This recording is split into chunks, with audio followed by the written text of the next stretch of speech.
ìmọ̀lẹ̀ ire.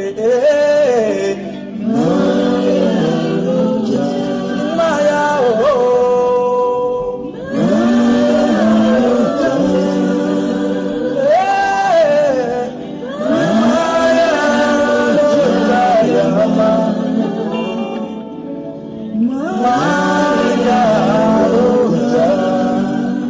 torí ìwọ ni mo gbójúlé ọlọ́run àwọn kérúbù o, ìwọ lèmi fẹ̀yìntì ọlọ́run séráfù o. Ó màmá jẹun jábọ́ ọlọ́run ọmí sẹ́yìn rẹ̀, màmá fi mí sílẹ̀ bàbá mi. Òdodo màmá kọ̀yìn sí mi bàbá mi ọ̀run, torí ìwọ ni mo gbójúlé o, ìwọ ni bàbá mi. Ujà ló fi o, ujà ló fi, ujà ló fi la, ujà ló fi la mi, ujà ló fi la. Ujà masali gàjà wùlíyà olórí ayé mòde sọ̀dọ̀ rẹ̀ ọba kọ́ni. Waibura mayala ayaya masa wasai alaya mukura masa yala wikiribu ya masa eribura maba ọba kọni uli adana siribu ya mo alura kaja masa bi ẹni tí mo lọ ń gbé mi mọ bẹ́ẹ̀ mo mi sọ̀rọ̀ wá ṣe mi sí mi. Ejika ẹni nínú ọlọ́run gbé mi wọ̀ bẹ́ẹ̀ mi sọ̀rọ̀ àṣẹ o mi sí mi láyé mi ejika. Ó ń bẹ̀rẹ̀ ìlú dúró gbẹ̀ngbẹ̀, ọba ẹ̀rí bẹ̀rẹ̀ ìlú dúró gbẹ̀ngbẹ̀, aláṣẹ pé bẹ̀rẹ̀ ìlú dúró gbẹ̀ngbẹ̀, aláṣeyọrí bẹ̀rẹ̀ ìlú dúró gbẹ̀ngbẹ̀, ọba àwọn bá bẹ̀rẹ̀ ìlú dúró gbẹ̀ngbẹ̀, alágbára ń bẹ̀rẹ̀ ìlú ṣiṣẹ́ agbára, olóyè ń bẹ̀rẹ̀ ìlú ṣiṣẹ́ òye, onímọ̀ ń bẹ̀rẹ̀ ìlú ṣiṣẹ́ ọpọlọ, aláṣeyọrí bẹ̀rẹ̀ ìlú ṣọmọ gbogbo títọ́, aláṣepé bẹ̀rẹ̀ ìlú ṣọmọ gbogbo láṣepé, òwúlẹ́lẹ́ ń bẹ̀rẹ̀ ìlú dámiláre, ẹ̀mí wọn bẹ̀rẹ̀ ìlú ṣolùtùnú fún mi, oníṣẹ́ ìyanu bẹ̀rẹ̀ ìlú ṣiṣẹ́ ìyanu, oníṣẹ́ eré bẹ̀rẹ̀ ìlú jíṣẹ́ eré fún mi, alára ń bẹ̀rẹ̀ ìlú fún mi dára tó dá, olùtọ́jú ń bẹ̀rẹ̀ ìlú tọ́jú ayé mi, oníṣọ́bà mi bẹ̀rẹ̀ ìlú fún mi ṣe tó dá, onírè ń bẹ̀rẹ̀ ìlú fún mi níre, olùgbé ilé bẹ̀rẹ̀ ìlú pọ́n mi lé lọ́nà gbogbo, olùyẹni sí bẹ̀rẹ̀ ìlú yẹni sí, aláṣọ àṣírí bẹ̀rẹ̀ ìmí tó ń dá aṣọ àṣírí mi ó. Ẹ̀rí àwọn apọ́sítélì wọn ni mo gbójúlé. Jẹ́ òwúwọ́ Ọlọ́run mi. Jẹ́ òwúwọ́ láti dá mi lọ́lá.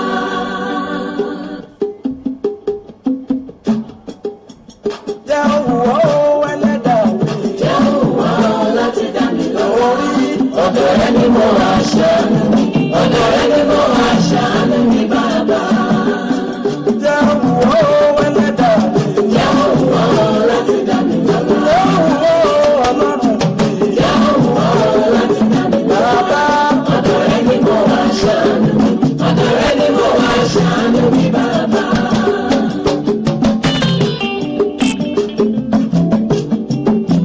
ó ṣe wúwọ́ o láyé Jósẹ́fù. Jẹ́ òwúwọ́ láti ṣe tèmi. ó ṣe wúwọ́ o láyé Ẹ́sítérì. Jẹ́ òwúwọ́ láti ṣe tèmi. ó ṣe wúwọ́ o láyé Ànà. Jẹ́ òwúwọ́ láti ṣe tèmi. Bàbá ó ṣe wúwọ́ o láyé Obèdíédógò. Jẹ́ òwúwọ́ láti ṣe tèmi. Bàbá ọ̀dọ̀ rẹ ni mo wá ṣàánú mi. ọ̀dọ̀ rẹ ni mo wá ṣàánú mi bàbá. bàbá jẹ́ òwúwọ́ o Ẹlẹ́dàá mi o. Jẹ́ òwúwọ́ láti dá mi lọ́lá. jẹ́ òwúwọ́ o Ọlọ́run mi. Jẹ́ òwúwọ́ láti dá mi lọ́lá. ọ̀dọ̀ rẹ ni mo wá ṣàánú mi. ọ̀dọ̀ rẹ ni mo wá ṣàánú mi bàbá.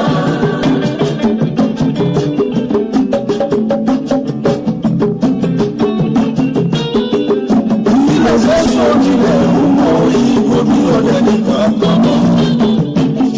Bàbá o, àkọ́kọ́ mi rẹ̀ Ọlọ́run jẹ́ ìgbìyànjú ọ̀rọ̀ mi kíá. Jẹ́ òwúwọ́ Ẹlẹ́dàá mi o. Jẹ́ òwúwọ́ láti dá mi lọ́lá. bẹ́ẹ̀ ni jẹ́ òwúwọ́ láti dá mi lọ́lá, jẹ́ òwúwọ́ láti dá wa lọ́lá. kó wu Ọlọ́run láti ṣe wá lóore. A kí gbogbo yín pátápátá káàbọ̀ lórúkọ Ọlọ́run wípé ẹ káàbọ̀ sórí ètò yín ètò wa wákàtí àṣeyọrí láti iléeṣẹ́ wa ìbílẹ̀ rédíò tiwantiwa níbẹ̀ náà láti ń kí yín tó fìdí kalẹ̀ sílùú UK nílùú London níbí yìí níbẹ̀ náà láti ń kí yín wípé ẹ káalẹ́ ẹ káàárọ̀ ẹ káàsán níbikíbi tí ẹ bá wà tí ẹ ti ń gbọ́ wa láti iléeṣẹ́ wa ìbílẹ̀ rédíò náà láti ń kí yín káàbọ̀ sórí ètò yín ètò wa wákàtí àṣeyọrí níbi tí Ọlọ́run ta ti ń bá Ọlọ́run pàdé níbi tí Ọlọ́run ti ń ṣiṣẹ́ àmì àti iṣẹ́ ìyanu níbi tí àdúrà ti ń tú ìdè tó ti ń já ìdè tí àdúrà sì ti ń ṣẹ́gun fún wa lórí ètò níbẹ̀ náà láwà yìí láti iléeṣẹ́ wa náà lẹ ti ń gbọ́ wa èmi ọmọ yín olólùfẹ́ yín ìyá àbàdàn náà ni mò ń kí yín káàbọ̀ sórí ètò wípé ẹ káàbọ̀ sórí ètò tòní ètò wákàtí àṣeyọrí òun wá láti ilé ìjọsìn wa Disciple Church of God C&S Church Garden of Fulfilment níbẹ̀ náà ni ètò wákàtí àṣeyọrí níbẹ̀ náà ló ti ń wá lábẹ́ àkóso àwọn màmá wa nínú Olúwa àwọn màmá wa wòlíì Ọlọ́run ìránṣẹ́ Ọlọ́run àwọn màmá wa tá a ti mọ̀ bí ẹni mowó náà ni lọ́jọ́jọ́ sátidé tí wọ́n máa ń wá sórí ètò láti fún wa ní àdúrà láti fọ̀rọ̀ Ọlọ́run bọ́ wa àwọn náà ni màmá wa Reverend Senior Mother Senior Prophetess Olúfúnmiláyọ̀ Alda Reverend Senior Mother Apostolic àwọn màmá wa àwọn náà ni wọ́n wà níkàlẹ̀ yìí láti ìjọ Disciple Church of God C&S Church Garden of Fulfilment tó wà nílùú London tó fìdí kalẹ̀ sọlẹ̀ sí ìlú UK náà láti ń kí yín káàbọ̀ wípé ẹ kú léṣe dáadáa làbáyín ọbọ oníwákàtí ayọ̀ oníwákàtí ìyanu ọbọ oníwákàtí àṣeyọrí yóò ṣe tèmi àti yín láṣepé fún àǹfààní ẹ̀yin tẹ́ ń gbọ́ wa tẹ́ ń wò wá nínú ilé ẹ lè máa gbọ́ wa lórí wẹ́bsáìtì yín www.ibileradio.com ẹ lè máa gbọ́ wa lórí wẹ́bsáìtì wa ẹ lè máa gbọ́ wa lórí tuning radio orí tuning ẹ search fún ìbílẹ̀ rédíò ẹ máa gbọ́ wa ńbẹ̀ lórí Facebook wa ìbílẹ̀ rédíò tiwantiwa lórí péèjì wa ìbílẹ̀ rédíò UK ẹ máa gbọ́ wa ẹ sì máa wò wá iléeṣẹ́ wa ìbílẹ̀ rédíò náà rèé tiwantiwa lára àgbàyídá ọ̀nà ọ̀la tún kalẹ̀ yìí pẹ̀lú ètò yìí ètò wa wákàtí àṣeyọrí tó ń wá láti inú ìjọ wa Disciple Church of God C&S Church Garden of Fulfilment pẹ̀lú àwọn màmá wa wọ́n ń bẹ níkàlẹ̀ fún àǹfààní ẹ̀yin tẹ́ ń gbọ́ wa nínú ilé ẹ̀yin tẹ́ ń wò wá lórí Facebook ẹ bá wa share fídíò yìí ẹ bá wa share rẹ̀ ẹ bá wa invite àwọn ọ̀rẹ́ yín ẹ pín fídíò yìí ẹ pè ọ̀rẹ́ ẹ pè ará olújùlùmọ̀ yín ọmọ ọ̀rẹ́ ọkọ ìyàwó ẹ pè wọ́n síkàlẹ̀ wípé Ọlọ́run ọba oníwákàtí àṣeyọrí ó tún ti dé báyìí o láti ti yanjú ọ̀rọ̀ èmi àti yín mo sì mọ̀ wípé lórúkọ Jésù àtèmi àti yín kò ní ṣòro fún gbogbo wa kò ní ṣòro ṣe fún wa gẹ́gẹ́ bá a ti ń sọ fún yín láti bí ìjọ mẹ́ta wá ìjọ wa Disciple Church of God C&S Church a fi ìjọ yìí lélẹ̀ láti ọwọ́ àwọn màmá wa wòlíì Ọlọ́run ṣe Ọlọ́run a gbé ìjọ yìí kalẹ̀ nínú oṣù March tá a wà yìí ní on the 24 of March 2018 òun ni a gbé ìjọ ìkalẹ̀ sílùú London gbogbo yín pátápátá náà là ń fìfẹ́ pé pé kẹ́ ẹ darapọ̀ mọ́ wa ní ọjọ́ yìí níjọ́ tí a máa gbéjọ ìkalẹ̀ tí Ọlọ́run tí ó tẹ̀dó ìjọ yìí tí ó tẹ̀dó sí ìlú London gbogbo yín pátápátá náà là ń pè o gbogbo ẹ̀yin bàbá ẹ̀yin màmá wa ẹ̀yin ẹ̀gbọ́n ẹ̀yin àbúrò gbogbo àwa onígbàgbọ́ pátápátá àti mùmíní ni o àti Muslim ni o èmi ní rìdíìmù CAC ni kò yọ ẹnìkankan wá sílẹ̀ ọ̀kan náà ni wá níwájú Ọlọ́run gbogbo yín pátápátá là ń pè pé kẹ́ ẹ darapọ̀ mọ́ wa ní on the 24 of March 2018 tá a wà yìí sátidé tó ń bọ̀ nìyẹn o ọjọ́ sátidé tó ń bọ̀ on the 24 nínú oṣù kẹta tá a wà yìí òní àgbéjọ ìkalẹ̀ ní dédé aago 6 ìrọ̀lẹ́ láti aago 5 òun náà ni ètò ti máa tò títí di aago 11 alẹ́ pé ẹ darapọ̀ mọ́ wa níjọ́ yìí kájọ gbéṣẹ́ Ọlọ́run lárugẹ kájọ gbéṣẹ́ Ọlọ́run ga àti ọkùnrin àtobìnrin gbogbo ohun táwa bá mọ̀ ṣe orin làwa mọ̀ ọkọ ní ìlú lámọ̀ ó lù ní ẹ jẹ́ kí gbogbo wa káwa fi gbé Ọlọ́run lárugẹ gbogbo yín pátápátá là ń pè níbo ni ó ti ṣẹlẹ̀ venue wa ní Dámilọ́lá Taylor Community Center 1 East Surrey Grove London SC15 6DY London SC15 6DR níbẹ̀ náà ni ó ti wáyé o S for sugar E for elephant 6 D for dog, R for rabbit. ibẹ̀ náà ni ó ti wáyé ní Damilola Stella Community Center number 1E Sure Grove London níbẹ̀ náà ni ó ti wáyé. a máa retí gbogbo yín o ẹtúyáyá kájọ gbọ́lọ́run ga lọ́jọ́ yìí ìjọ aláyọ̀ ìjọ olóríire ó náà ní ìjọ wa Disciple Church of God CNS Garden of Fulfilment. a máa retí yín lọ́jọ́ sátidé tí ń bọ̀. ọlọ́run Jésù ó dára yóò ṣèyanu yóò tún ṣiṣẹ́ àrà bó ti ń ṣe látẹ̀yìnwá. a máa retí yín. àwọn màmá wa wọ́n wà níkàlẹ̀ báyìí àwọn màmá wa wọ́n kí wa káàbọ̀ sórí ètò kí n tó wá máa ka àwọn èèyàn tí wọ́n ti ń kí wa sí orí ètò. ẹ bá mi kí gbogbo àwọn ará ilé mọ́mì kẹ̀bà wa kọ́kọ́ fàdúrà ká fi bẹ̀rẹ̀ ètò yìí. mo kí yín olóòtú. ẹ ṣé gan ni mo kí ọkùnrin mo kí obìnrin mo kí ọmọdé mo kí àgbà mo kí ẹ̀yin bàbá mi mo kí ẹ̀yin ìyá mi mo kí àlejò mo kí onílé. mo gbàdúrà pé gbogbo ìrìn àjò wa nílé ayé lórúkọ Jésù yóò yọrí sí rere. àmín Jésù. gbogbo ìdáwọ́lé wa ní orúkọ bàbá ọmọ àti ẹ̀mọ́ yóò yọrí sí rere. àmín. tí a bá rí agbára kágbára tó lè fẹ́ dènà lórúkọ Jésù agbára náà kó ṣe ìgbédànù. àmín. òun kó dì wá mú. àmín. ìrìn àjò lẹ́yìn tí tá à ń lọ lórúkọ Jésù òun kan àbí méjì tí a béèrè ní agbára tí ń bẹ nínú ẹ̀jẹ̀ Jésù Kristi ọ̀run kó fàṣẹ sí. àmín. Jésù Olúwa wa. àmín àmín àmín lórúkọ Jésù. a kí gbogbo ẹ̀yin ìyá wa bàbá wa a kí yín káàbọ̀ lórúkọ Ọlọ́run wípé ẹ káàbọ̀ sórí ètò yìí. bẹ́ẹ̀ ni a kí àwọn màmá wa Abímbọ́lá JP Àkàndé wọ́n ní ìyá àdúrà ẹ kú iṣẹ́ bàbá o wọ́n ní Olúwa yóò dẹ̀ṣẹ̀ yín ládé àmín o wọ́n ní àmì gba èrè ìtìjú àmín. adé Jésù májẹ̀mú ayọ̀ wọ́n ní more strength and grace from above may in Jesus mighty name amen. Ìyábọ̀dé Clay Jubil ẹ̀ṣẹ́ tí ẹ̀ ń gbọ́ wa bàbá wa Rẹ̀mí Ọlájídé bàbá wa prophet Rẹ̀mí Ọlájídé mo rí ọwọ́ tiwọn náà àwọn náà ti bá wa ṣíà rẹ̀ bàbá wa kò kú mọ́mọ́ Gàjí bàbá Gàjí àwọn náà ṣíà rẹ̀ lágbára Ọlọ́run lórúkọ Jésù bàbá wa ṣe débi èrè o ẹ̀ṣẹ́ Ṣótáyọ̀ Ṣọlá wọn ní ẹ̀kúṣẹ́ Olúwa mà àwọn náà ń kí yín. àwọn màmá wa wọ́n mọ̀ bá wa tẹ̀síwájú báyìí bẹ́ẹ̀ náà ni a sì kí àwọn tó wà ní orí láì pẹ̀lú màmá wa Ṣùpọ̀ Ayẹni ẹ̀ṣẹ́ o dádì Ṣùpọ̀ Ayẹ láti Nàìjíríà wọn ní nice one keep it up ẹ̀ṣẹ́ sà á ní Rẹ̀mí Olúkọ̀gà Àdìsá ìyá mi ẹ̀ṣẹ́ máa o wọn ní more anointing ma ẹ̀ṣẹ́ àti gbogbo ẹ̀yin tí ẹ̀ ń wò wá náà nínú ilé ẹ̀ṣẹ́ àdúpẹ́ ẹ káàbọ̀ sórí ètò. àwọn màmá wa wọ́n bá wa tẹ̀síwájú báyìí láti fọ̀rọ̀ Ọlọ́run bọ́ wa mo sì mọ̀ wípé àdúrà lónìí àgbàgbáre ní àgbàríre ní tí ogun ayé ó sì ṣẹ́ èmi nígbàgbọ́ wípé ẹ̀yin náà wà kan fìdílé kájọ mọ̀ bá ètò ìbọ̀ wọn hallelujah ma. hallelujah. ẹ ṣe ohun tí a fẹ́ bára wa sọ lénìí kò ju wípé nínú ìrìn àjò lẹ́yìn tí a wà yìí tó fi dàbí ẹni pé gbogbo wa náà là ń rìn ìrìn àjò yìí ohun tí a fẹ́ bára wa sọ lénìí ni owú jíjẹ ni owú jíjẹ owú jíjẹ.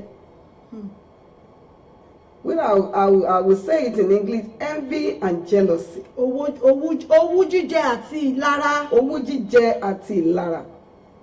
Mo máa ń béèrè kinní kan lọ́wọ́ àwa ènìyàn tí a pera wa ní ọmọ Ọlọ́run tí a dẹ̀ ń pe orúkọ Ọlọ́run tí Ọlọ́run dẹ̀ ń bẹ nínú ayé wa. Pé kí ló máa ń fa owú jíjẹ náà? Kí ló dé tí a fi ń jowú ara wa? Kí ni nǹkan náà tó fi dàbí ẹni pé owú yìí wá dàbí ó wá tàn kárí ilé ayé?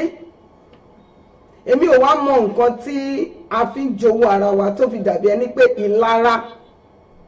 ìlara wà láàrin gbogbo ibikíbi tí ènìyàn bá lọ. Ṣùgbọ́n ibi tó máa ń jẹ́ pàtàkì tó máa ń yà mí lẹ́nu tí mo dẹ̀ fi máa ń béèrè lọ́wọ́ Ọlọ́run pé kí ló dé tí eléyìí fi máa ń ṣẹlẹ̀? Ìyẹn ní ilé Ọlọ́run àbí ní mọ́ṣáláṣí àbí ibi tí a bá ti ń pe orúkọ Ọlọ́run.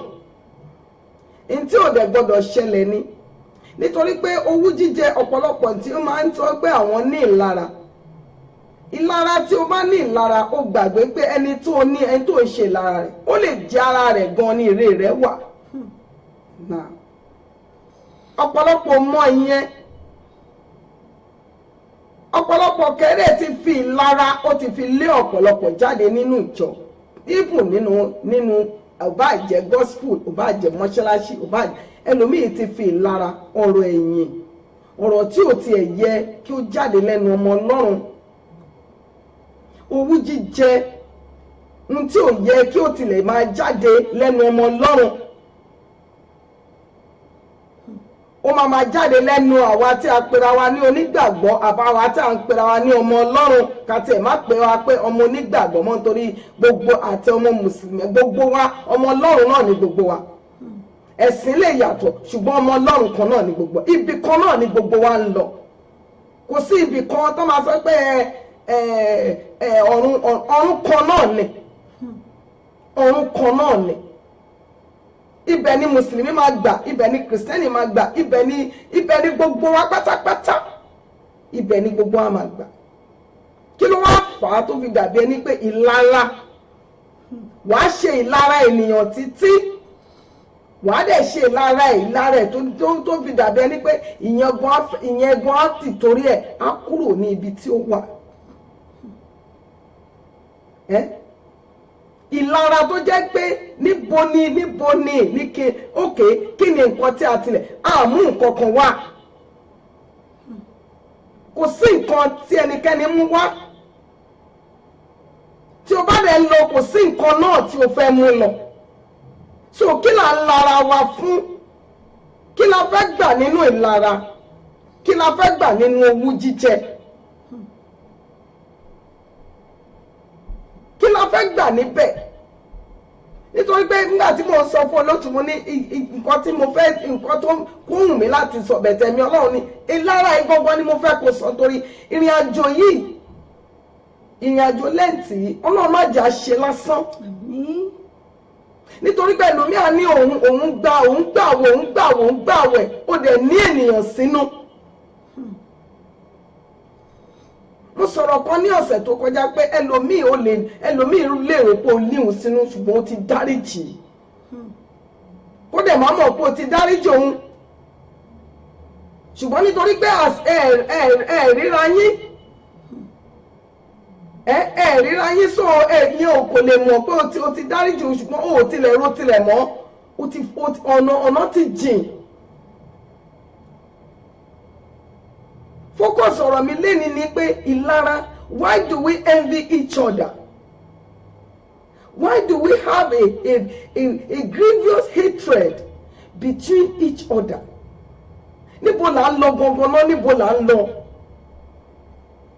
Wàá ṣe lára ènìyàn nínú church, wàá ṣe lára ẹ̀ ní anywhere níbùn níbi iṣẹ́ gan.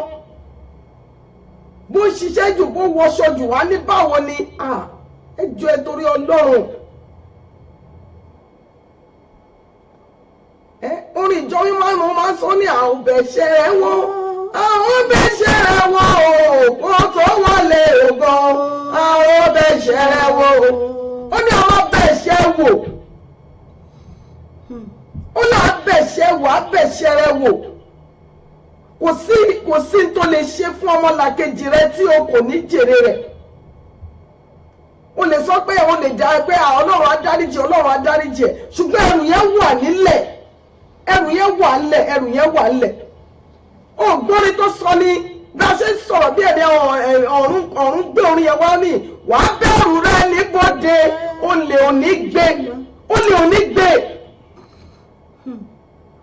òní gbé kínní yìí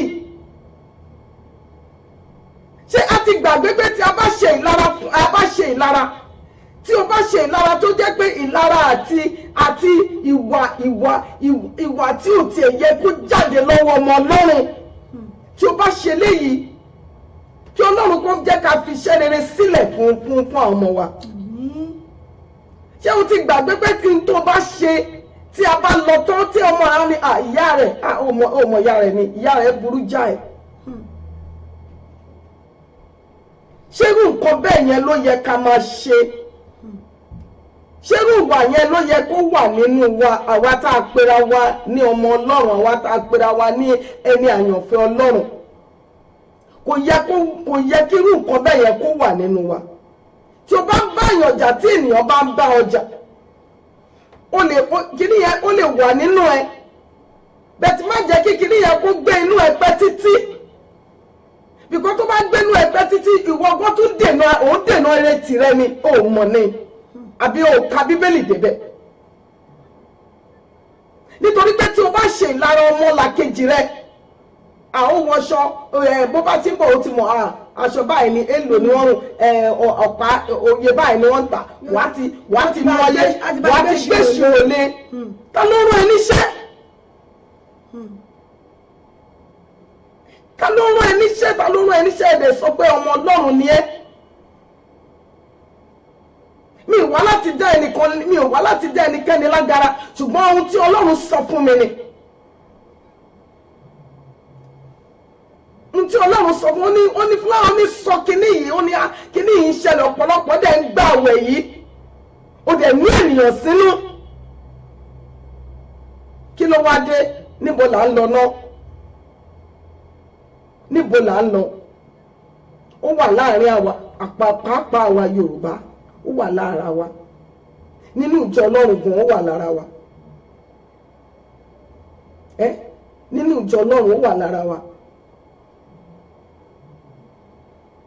A lè sọ pé ní ìgbà tí a wà ní kékeré pé ìwà yẹn wà nínú wa ṣùgbọ́n nígbà tí ènìyàn bá ń dàgbà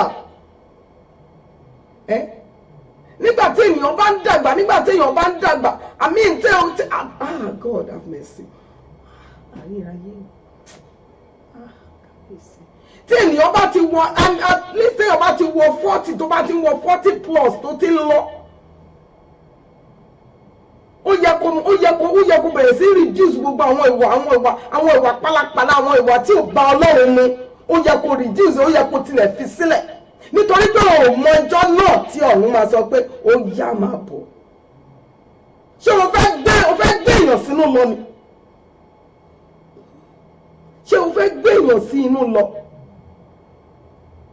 Kí ni nǹkan tí o fẹ́ kí ni nǹkan o mọ kí ni kan pé kò wo ọdún tó bá lò ní ayé yìí gbóhùn ẹ̀ kó lò 99 years nílé ayé yìí tó bá dọ̀run ó ṣe bẹ̀rẹ̀ ní o àbí o ka Bíbélì débẹ̀ ó máa ṣẹ̀ṣẹ̀ bẹ̀rẹ̀ ní tí o bá dọ̀run ó ṣẹ̀ṣẹ̀ bẹ̀rẹ̀ ní. Ṣé kó wá jẹ́ pé sani Sátánì ṣé kó wá jẹ́ pé nínú iná lèèyàn ṣe tún máa bẹ̀rẹ̀ kó má máa pè ya rẹ̀ nílé ayé kí ya rẹ̀ má lè dáhùn kó má máa pè bàbá rẹ̀ lọ́run kí bàbá má lè dáhùn kó má lè bójú ẹ̀ kó pé ìyá mi o bàbá mi o kí ìyá má lè sọ pé ọmọ mi rè ló ń pè mí kí ló ṣẹlẹ̀. Ẹjọ́ ẹ lè jẹ́ ká yẹra wa wò ẹ̀ẹ́dẹ̀jọ́ mo fi títóbi Ọlọ́run mo fi bẹ̀yìn bí ènìyàn bá ṣẹ̀ bó bá tiẹ̀ ti pẹ́ tó ti rí tó jẹ́ pé bóyá ìwọ àti ẹ̀ ti ní gbólóhùn asọ̀ ọjọ́ tí o bá rí jẹ́ kó mọ̀ pé ó ti tán nínú rẹ pé kó ní àǹtí ṣe wà ókè ṣé gbogbo ẹwà òkè bó ti ẹ̀dẹ̀ fi mú dá ọ lóhùn ó mọ̀ pé ó ti kúrò lókun àyà rẹ̀ bí ò dẹ̀ kúrò lókun àyà rẹ̀ jù ú sílẹ̀ pẹ̀lú Ọlọ́run rẹ̀ jù ú sílẹ̀ pẹ̀lú Ọlọ́run rẹ̀ jù ú sílẹ̀ pátápátá nítorí pé Ọlọ́run rí i pé ó ti ṣe tiẹ̀. Mi ò wá láti dá ẹnikẹ́ni lágara ṣùgbọ́n mò ń sọ ni pé envy and jealousy èké ṣíṣe ìwọ ló mú ìyàn wá sínú ìjọ ìwọ náà ló tún lé lọ ìwọ ló mú ìyàn wọnú mọ́ṣáláṣí nígbà tí ó débẹ̀ bóyá ẹ̀mí Ọlọ́run gbé ga ju bó ṣe yẹ lọ òun gan ò tilẹ̀ mọ̀ ó wá bẹ̀rẹ̀ sí í ṣe lára ẹ̀ pé ṣebí mi mo mú wá ìgbà tí mo mú wá ó ti wá ga jù mí lọ àfi kó lọ ní o àfi kí n bẹ̀rẹ̀ wàá máa jẹ́ iṣẹ́ ẹ̀rọ wàá máa sọ̀rọ̀ rẹ̀ láì dáa nígbà tí ó bá kúrò tó ń kọ́ ṣé tó bá kúrò ṣé dùnú rẹ ni ṣé dùnú rẹ ni tí ìránṣẹ́ yẹn bá kúrò ó mọ̀ pé tó bá o lè lọ síbi ògo rẹ ni ṣé kíní yẹn kò yí ẹni. When you use hatred and jealousy to drive people away from the church, don't let me talk about the church. Let me talk about work. You took somebody to a workplace And maybe at the end of the day, that person has more qualification that you think that he has. And maybe that person is now on top of you. The next thing you have to do is to be slandering that person. Talking what is not, just talking nonsense about that person. What do you think you're doing? You are slandering that person. You're gossiping about that person that you brought to your workplace or to church. The Lord is watching you. The Lord is telling you that you should change today. Change for better. Because one day, every one of us, one day, someone will sleep and never wake up. Is that what you want the angel to see in your handwork? That you envy someone and you did not forgive. You don't have the spirit of forgiveness. You like to keep grudge, like to fight people, and don't forgive. That is not what God said to us. He said, anybody that offends you, you should forgive them. No matter how many times, it might be 70 times, 70 times. Forgive that person, because you don't know where you're going. And moreover, we don't know where our children is going. It might be the person that you are even slandering. Cannot meet your boy or meet your girl, and both of them wants to get married.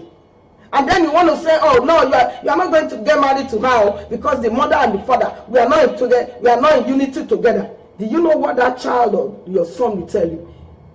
Let me tell you what the son will tell you. He will tell you, he said, Mom, Dad, I don't care. You and them, that's not my business. I am getting married to my wife or to my fiancé, and there's nothing you can do about it. That is going to cause a long time enmity between you and your child. Don't you think so? Do you know where our children is going? Your child can marry the son of your enemy. Are you going to stop them? You cannot stop them. Because at the end of the day, it might be that boy or that girl is his own chosen husband or chosen wife. And if you split them, that is the end. And it will be written down for you. Why? Why it have been shaken? Why it have been shaken? I don't know. Why tó fi jẹ́ pé nínú wa a máa rí ènìyàn tó ṣiṣẹ́ ọ̀nà àti jẹ́ kí olúwẹ̀ kó ṣubú òun lè máa wá kiri. Ẹ tẹ̀lé mi lọ sínú ìwé mímọ́. Ẹ jọ̀ọ́ ẹni bá mi rí Proverbs 16. Ìwé Proverbs 16. Kátẹ̀ tó bẹ̀rẹ̀ mo fẹ́ ẹ bá mi kọ́kọ́ ṣí Romans 13. Ibẹ̀ ni mo ti fẹ́ bẹ̀rẹ̀. Romans 13. Romans 13. Ìwé Róòmù orí kẹtàlá. Romans 13:13. Ìwé Róòmù orí kẹtàlá ẹsẹ̀ kẹtàlá. Tó sọ báyìí ó ní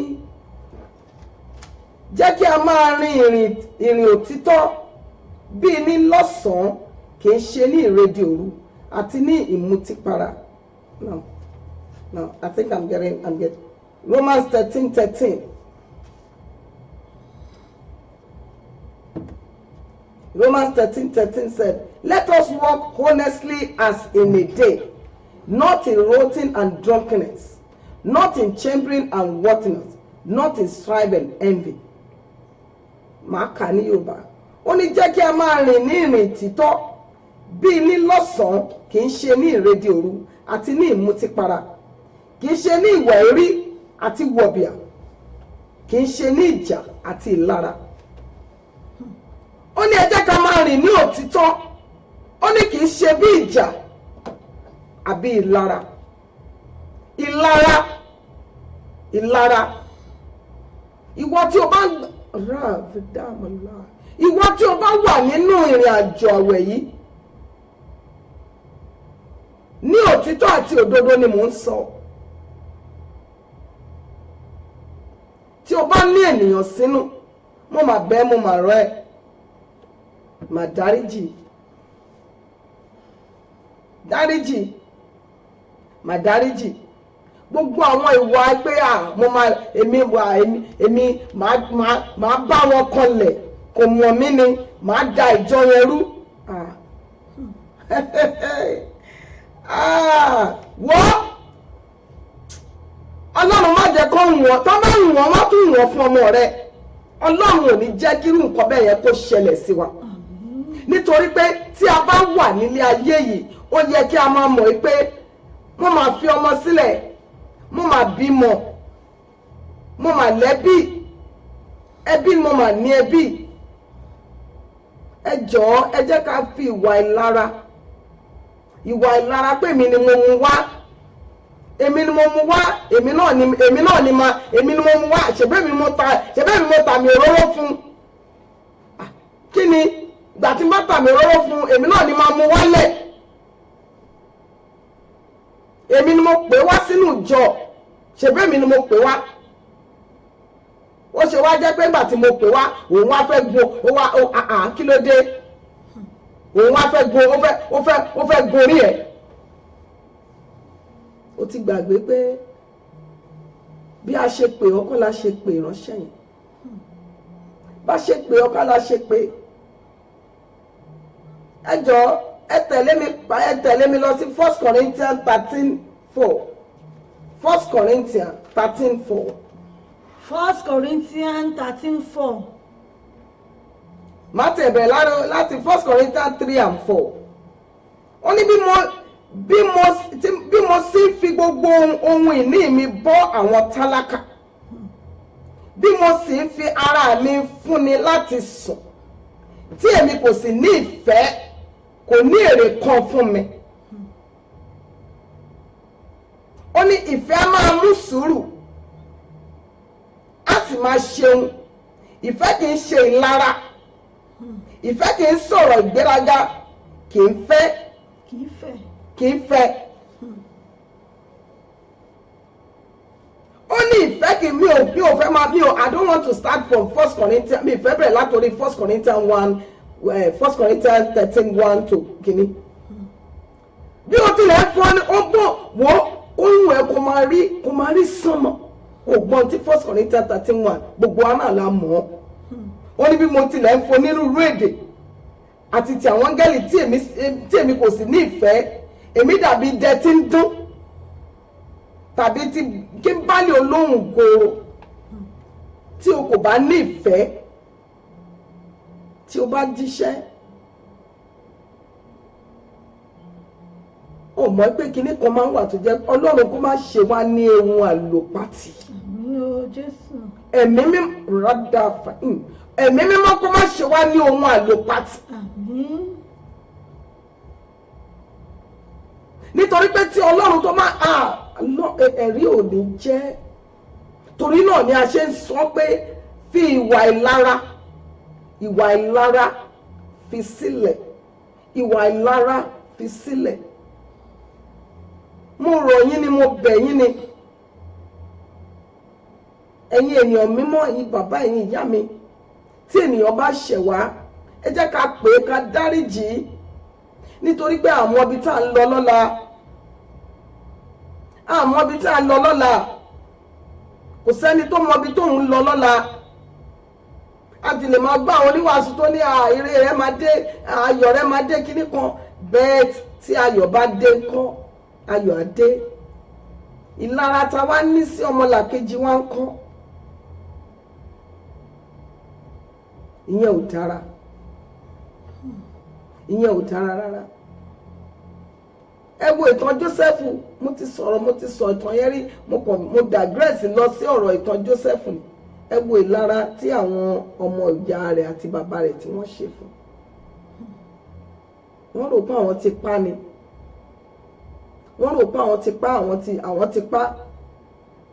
Wọ́n dẹ̀ mú aṣọ rẹ̀, wọ́n fi yí ẹ̀jẹ̀ wọn lọ sọ fún bàbá rẹ̀ pé ẹran inú igbó ìgbẹ́ ló pa. Kí ló dẹ̀ ṣẹlẹ̀? Èèyàn mú nílùú yẹn ni. ẹ̀wọ̀n tí Pọ́tífà tó ṣe fún Jósẹ́fù láti inú túbú ó fi ságbàlá. wọ́n sọ̀rọ̀ yẹn sẹ́yìn about 5 minutes ago pé ó mọ̀ bóyá ẹni tó ń ṣe lára rẹ̀ bóyá ara rẹ̀ ní ire rẹ̀ wà. ó lè jẹ́ òun gbọ́gbọ́n ló máa catapult ibi tí ayọ̀ rẹ̀ wà. ó lè jẹ́ òun ló máa lead ẹ lọ sí ibi tó ti máa gba contract. ó lè jẹ́ òun ló máa lead ẹ lọ sí ọ̀dọ̀ ọkọ tó máa fẹ́ lọ́la tó dẹ̀ máa jẹ́ àjẹmọ́nú fún ẹ. ó lè jẹ́ òun ló máa mú ẹ débi ibi ìsinmi ayé rẹ̀. ìtorí ẹ má máa jẹ́ ká fi ojú kékeré wo ènìyàn. àwọn ènìyàn máa wò pé kí ló lè ṣe ilé ìṣà. má máa fojú kékeré wò yàn. mo bẹ̀ mo rọ̀ ẹ́ má fojú kékeré wo ènìyàn nítorí pé ẹni tó fojú kékeré wò yẹn ò gbọ́ kíní kan ni wọ́n ní ata kékeré ni wọn ò kì í fi rún mú.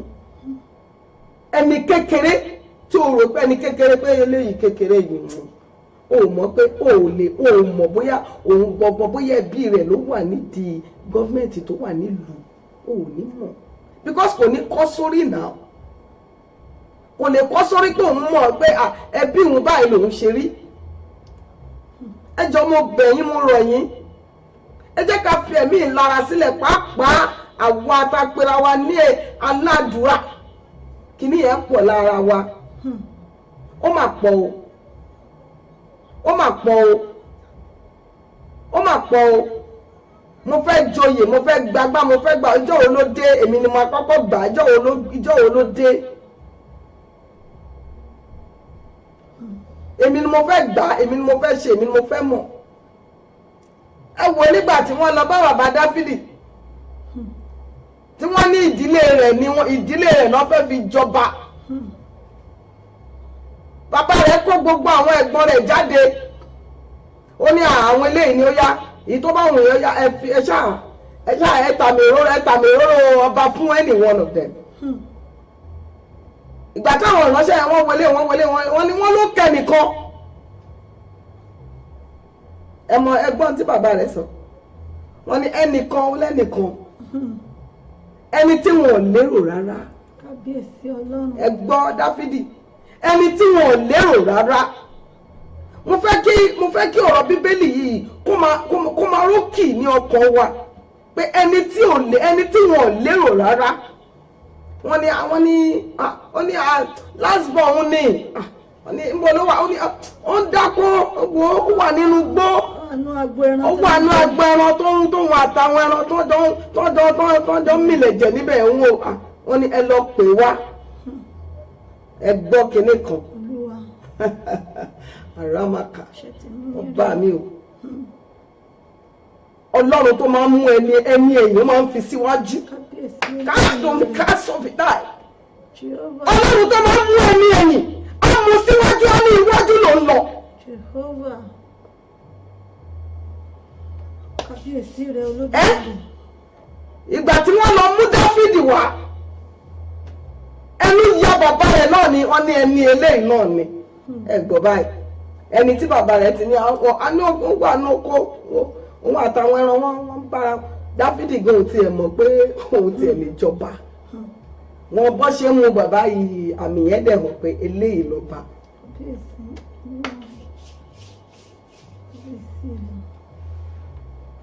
Wọ́n ní eléyìí ni ọba. Ìyẹn ló máa ń yà mí lẹ́nu nígbà míì tí máa ń kọrin kan sí Ọlọ́run pé mo ti ń rọ́bà mi ò rírú Jésù yìí rí kò yípo padà ó jọba títí ayé àjíǹde àti èrò ti gbé ògbógbó. Mo ti ń rọ́bà mi ò rírú Jésù yìí rí. ṣáà ti máa ka ìtàn Dáfídì yẹn màá fi orin yìí màá fi bá Ọlọ́run sọ̀rọ̀ pé mo mà ti ń rọ́bà mi ò rírú ẹ̀ rí. nígbà tí wọ́n sọ pé àwọn eléyìí wọ́n ní ẹ lọ mú wá nínú oko nínú ibi tó ti ń da oko òun gangan ni wọ́n fi wá jọba. Ọba ńlá tó jẹ́ pé òun ni Ọlọ́run náà. Ó gbé tádíkà sórí ìtẹ́. Ọlọ́run tó jẹ́ pé nígbà tí ènìyàn bá sọ pé ó ti tán ẹ̀rí á ní òun ṣẹ̀ṣẹ̀ bẹ̀rẹ̀ ni. kí ló wá dé tí a fẹ́ wa, kí ló dé tó fi dàbí ẹni pé a kò fẹ́ràn ara wa. Tí ọmọlàkejì rẹ tó bá ń ṣe nǹkan bó tilẹ̀ ráyè ó tilẹ̀ lọ, èmi à ní kíni ń fẹ́ lọ ṣe ń bẹ̀ mi mà ráyè tiẹ̀. Ìjọ́ wo ló tiẹ̀ bẹ̀rẹ̀ náà? Ìjọ́ wo ló bẹ̀rẹ̀? Ìjọ́ wo ló bẹ̀rẹ̀? Orí ìjókòó tó jókòó sí yẹn náà ló ti máa sọ pé ìjọ́ wo ló bẹ̀rẹ̀? Ìjọ́ wo ló bẹ̀rẹ̀?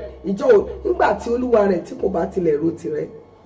A máa wẹ̀ bá a ní ẹ̀mí mímọ́ máa wẹ̀ pé ókè ẹni tó ń sọ̀rọ̀ rẹ̀ yìí kí ló ṣe fún ọ? Kí ni tó gbà lọ́wọ́ rẹ̀? Ṣèbẹ́ ẹlẹ́ran ara bíi tiẹ̀ náà ni, kí ló wá dé ta wá ń ṣe lára? Kí ló dé tó ń ṣe lára rẹ̀?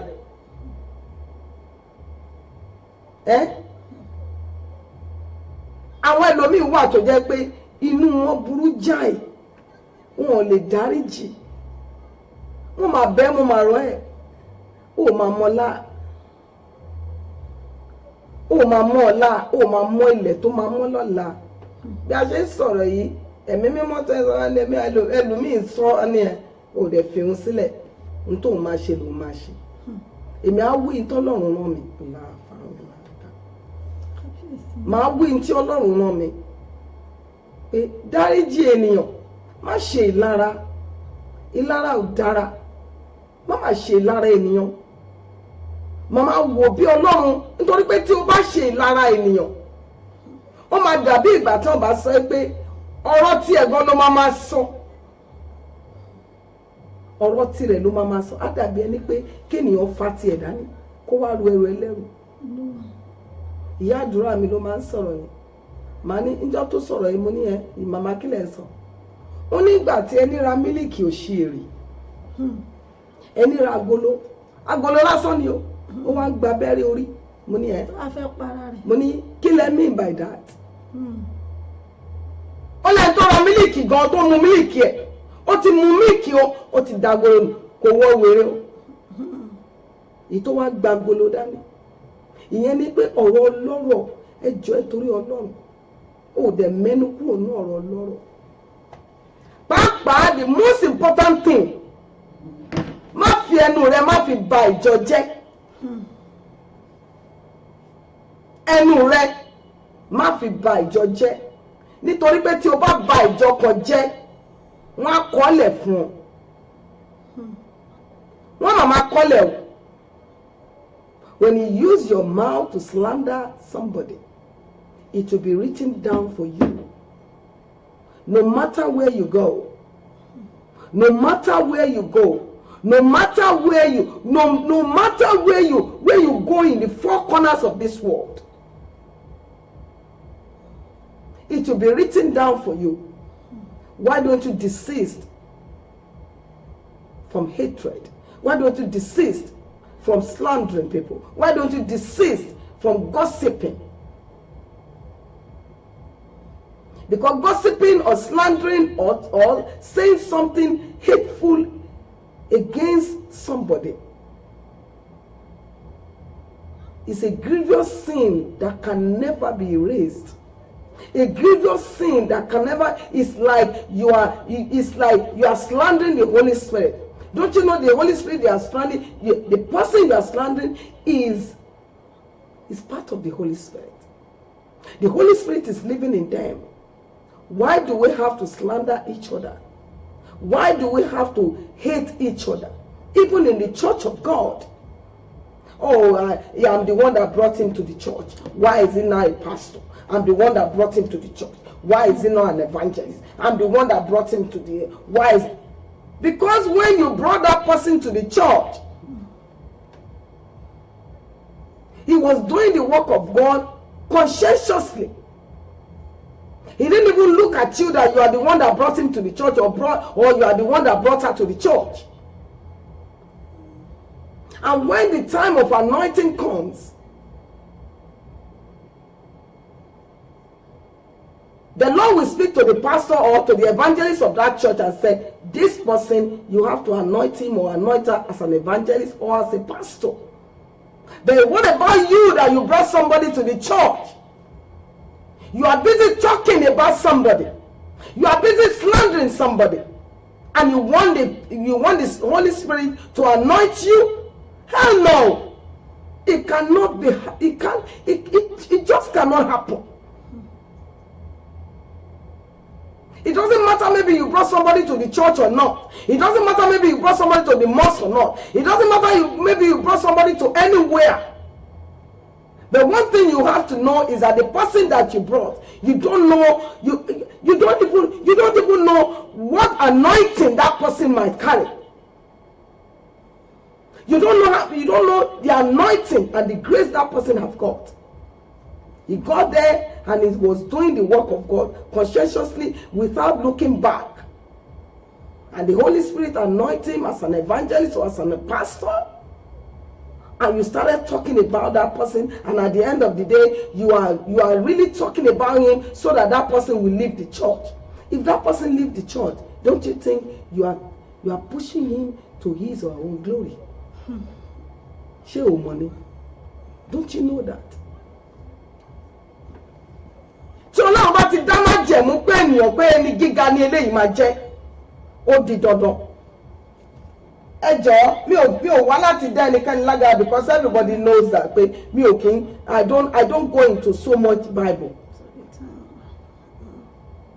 To round it up, ẹ jọ̀ọ́, ẹ bá mi wo Galatia 5. Yeah, ẹ bá mi wo Galatia 5. Ìwé Galatia 5:26. Galatia orí 5 ẹsẹ̀ 16. Galatia 5:26.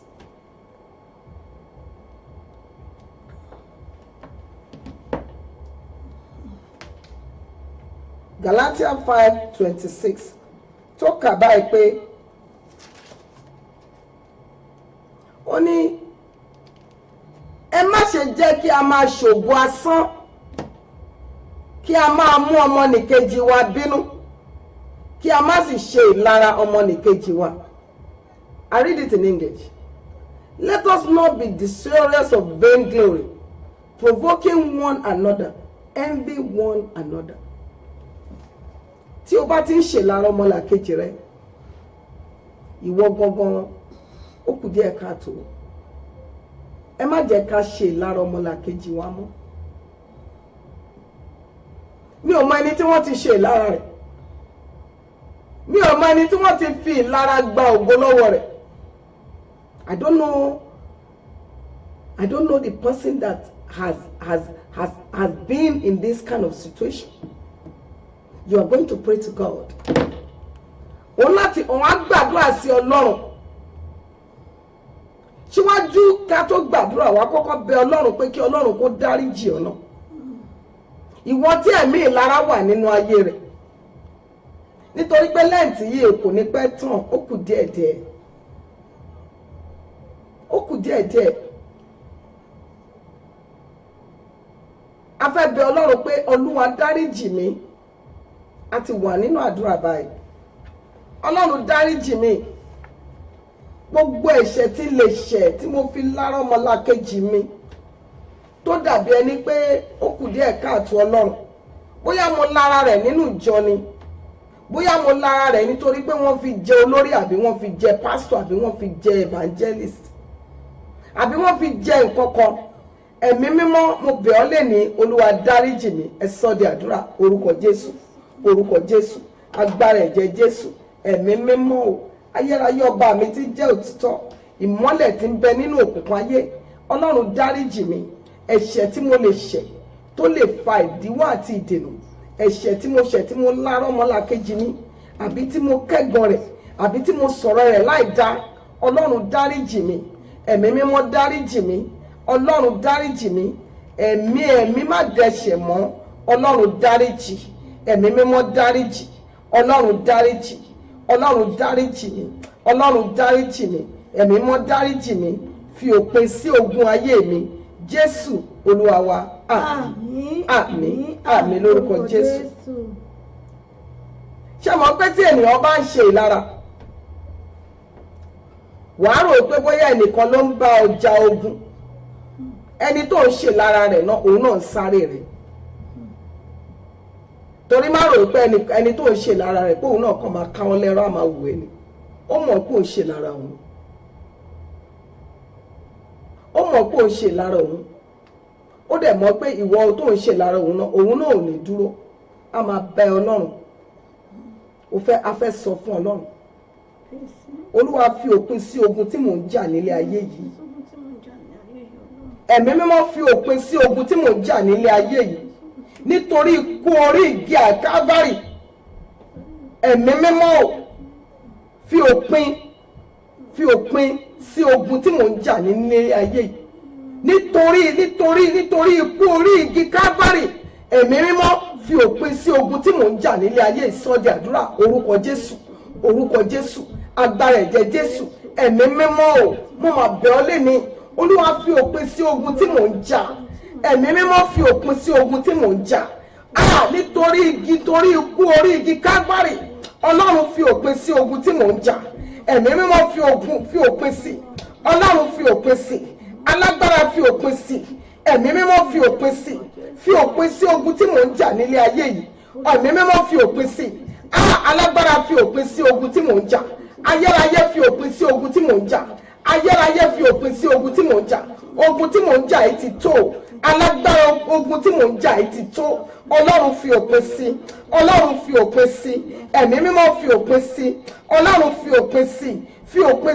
òpin sí pátápátá òpin sí ogun tí mò ń jà ogun tí a kò rí ogun tí a kò rí tí a kọ nínú ìwé Ephesians 6:12 Ọlọ́run fi òpin sí ẹ̀mí mímọ́ fi òpin sí ogun tí mò ń jà Ọlọ́run já ogun yìí fún mi ìwọ ló lè já ayérayé já ogun yìí fún mi nítorí ikú igi àgbélébù lórí igi Kávárì Ọlọ́run fi òpin sí ẹ̀mí mímọ́ fi òpin sí ogun tí mò ń jà yìí Ọlọ́run fi òpin sí ogun mi fi òpin sí ogun tí mò ń jà Father Lord, I don't want to fight anymore. Father, fight for my fight. Father, be the fighter. Father, be the fighter for my life. Be the fighter for my life. I am tired. I can't fight this fight anymore. I cannot fight it alone. Lord Almighty, take hold, Lord. Take hold and block her and fight for my life. Fight for my life. Fight my Lord. Ogun ọ̀run ẹ̀mí mímọ́ já ogun yìí fún mi. Alágbára já ogun yìí fún mi. This war is not my war. This fight is not mine. Father, take control. Father, take control. Father, take control. Ọlọ́run gba ogun yìí kó jà fún mi. Ẹ̀mí mímọ́ rẹ́nu mi sọ̀rọ̀ mi lọ́rọ̀. Ọkẹ́ ọ̀fáì. Ọlọ́run já ogun yìí fún mi. Ogun yìí kì í ṣe ogun mi. Ogun yìí kì í ṣe ogun mi. Ogun ká jà. Ká má rí ẹni tó bá jà. Ogun ká ná owó kan tó kí ọkà tó rí mi. Ogun àtẹ̀yìnbọ̀. Ogun ìjà. Ọlọ́run fi òpin sí. Ẹ̀mí mọ́ fi òpin sí. Alágbára fi òpin sí. Jésù Kristi fi òpin sí. Ọlọ́run fi òpin sí. Ọlọ́run fi òpin sí. Jésù Olúwa wa. Àmín. Àmín lórúkọ Jésù. Ó fẹ́ gba àdúrà ni. Nítorí pé o ti sọ fún Ọlọ́run pé kó fi òpin sí. Kó fi òpin sí ogun náà pátápátá. Ó wá fẹ́ sọ fún Ọlọ́run. Ó fẹ́ wí fún Ọlọ́run pé nígbà tí o ti sọ fún Ọlọ́run kí Ọlọ́run fi òpin sí. Ó wá fẹ́ sọ fún Ọlọ́run pé gbogbo ìgbìmọ̀ tí kò ní jẹ́ kí ire mi kí ó tẹ̀ mí lọ́wọ́. Ọlọ́run ó yá fi wọ́n ṣe àtẹ̀gùn sọ́dí àdúrà orúkọ Jésù agbára ẹ̀jẹ̀ Jésù nítorí pé o ti fi òpin sí ogun ayé mi nítorí pé o ti fi òpin sí ogun ayé ọmọ mi nítorí pé o ti ṣẹ́ ogun ìyá Elédùmarè tí a bá wá rí gbogbo ìgbìmọ̀ kígbìmọ̀ tó bá lóun máa dìde lórí mi ni lórí iṣẹ́ mi tí ò ní jẹ́ kí ire mi kó tẹ̀ mí lọ́wọ́ ó yá ẹ̀mí mímọ́ Olúwa fi wọ́n ṣe àtẹ̀gùn ẹ̀mí mímọ́ fi wọ́n ṣe àtẹ̀gùn ẹ̀jẹ̀ Jésù fi wọ́n ṣe àtẹ̀gùn nínú ìrìn àjò yẹ Ọlọ́run ó yá fi ọ̀tá mi ṣe àtẹ̀gùn ẹni tí mo ṣẹ̀ tí mo ti dáríjì ẹni tí mi ò ṣẹ̀ tó ní báwọn ni mo ṣe jẹ́ Ọlọ́run o fi gbogbo wọn ṣe àtẹ̀gùn fi wọ́n ṣe àtẹ̀gùn fi wọ́n ṣe àtẹ̀gùn fi wọ́n ṣe àtẹ̀gùn fi wọ́n ṣe àtẹ̀gùn Jésù Olúwa wa. Àmín lórúkọ Jésù. O tún wá fẹ́ gbàdúrà o fẹ́ yí àdúrà yẹn padà. Kí ni mo sọ pé o fẹ́ yí àdúrà yẹn padà o fẹ́ sọ fún Ọlọ́run pé àwọn ìgbìmọ̀ tí wọ́n kóra wọn jọ torí májẹ̀mú Olúwa. Gbogbo ìgbìmọ̀ tó bá kóra wọn jọ nítorí májẹ̀mú tó ní májẹ̀mú náà ní ṣẹ nínú ayé mi Olúwa fi iná jó wọn. O gbọ́ báyìí tí wọ́n bá para wọn pọ̀ lórí rẹ àbí lórí iṣẹ́ rẹ àbí lórí ọmọ rẹ àbí lórí májẹ̀mú tí Ọlọ́run fún ọ tó sọ pé májẹ̀mú náà ní ṣẹ, ó yá kò sí bí wọ́n ṣe lè pàpọ̀ tó. Ọlọ́run ò wá sọ fún Ọlọ́run gbogbo ìgbìmọ̀ tó gbìmọ̀ pọ̀ lórí májẹ̀mú tí Ọlọ́run sọ pé o máa jẹ́ nínú ayé, bóyá iṣẹ́ ìríjú rẹ ni o, bóyá iṣẹ́ ọwọ́ rẹ ni, májẹ̀mú tó kóra jọ torí májẹ̀mú, ó yá ẹ̀mí mímọ́ iná ọ̀run ó yá fi jó wọn sọ́dẹ̀ àdúrà orúkọ Jésù, orúkọ Jésù, agbára ẹ̀jẹ̀ Jésù, ẹ̀mí mímọ́ o, mo képe ọ lẹ́yìn Ọlọ́run mo sì orí maládé tí wà láṣẹ o, Ọlọ́run májẹ̀mú gbogbo ẹnikẹ́ni gbogbo ènìyàn tó kóra wọn jọ lórí májẹ̀mú tí ìwọ Ọlọ́run tí o fẹ́ dá fún mi tó sọ pé kò ní rí bẹ́ẹ̀, ẹ̀mí mímọ́ o, kò sí ńlá fàárọ̀, kò sí bí wọ́n ṣìnà fáàrí mi náà, kò sí bí wọ́n ṣe lè kóra wọn jọ tó, ó jẹ́ ẹ̀mí mímọ́, Ọlọ́run finá jó wọn, ẹ̀mí mímọ́ finá jó wọn, alágbára finá jó wọn, ẹ̀jẹ̀ Jésù finá jó wọn, àmì burúkú Ọlọ́run finá jó wọn, Ọlọ́run finá jó wọn, Ọlọ́run finá jó wọn, Ọlọ́run finá jó wọn, Ọlọ́run finá jó wọn, ẹ̀mí mímọ́ finá jó wọn, ẹ̀jẹ̀ Jésù finá jó wọn, finá jó ẹnikẹ́ni tó lóun fẹ́ da májẹ̀mú tí ìwọ Ọlọ́run fún mi tó lóun fẹ́ dàrú, ó yá ẹ̀mí mímọ́, kò sí bí wọ́n ṣe lè kóra ọjọ́ tó, kò sí bí wọ́n ṣe lè pè pọ̀, kò sí bí wọ́n ṣe lè kóra ọjọ́ tó, ó yá torí kò sọ nínú ọ̀rọ̀ rẹ, ó ní wọ́n kóra ọjọ́ ṣùgbọ́n àwọn yóò fọ́ wọn tútù, tó bá jẹ́ bẹ́ẹ̀ rọ́bì náà, ó yá gbogbo ìgbìmọ̀ wọn, gbogbo èrò wọn, gbogbo agbára wọn lórí mi, lórí iṣẹ́, lórí ọmọ mi, ó yá òun máa fọ́ tútù, Ọlọ́run máa fọ́ tútù, ọba tí jẹ́ ní tẹ̀rì,